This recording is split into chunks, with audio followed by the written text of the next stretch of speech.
Going into this, I was expecting this movie to be pretty stupid. And I was wrong. It's not stupid.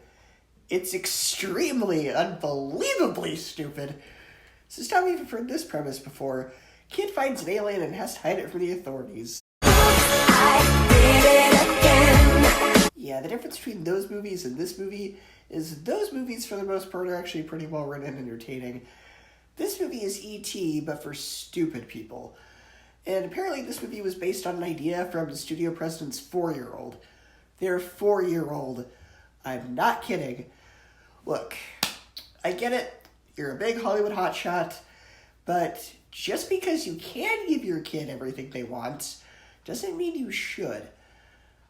Sometimes it's okay to tell your kid no. First off, the cast for this movie is way too old for a film that has such a juvenile plot. I don't buy into this 26-year-old actor playing a high schooler, because he looks 26. It's not like Tom Holland, where he can get away with playing a high schooler because he looks 15. No, he looks like he's 30. It's like, this kid is clearly a college student. This kid's clearly an adult. This kid is, yeah.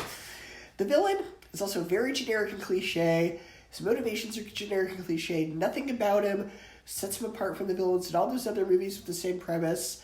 None of the jokes work. I don't recall laughing once.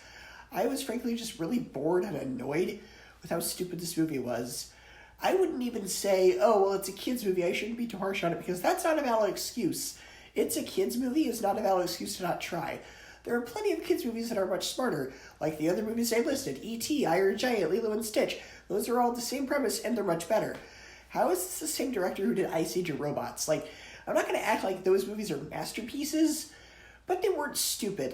They could be smart at times, and their stories were at least decent. This movie doesn't even bother to try. It's not worth watching at all. Monster Trucks, for me, gets an F, 0 out of 10, and a 0 out of 5.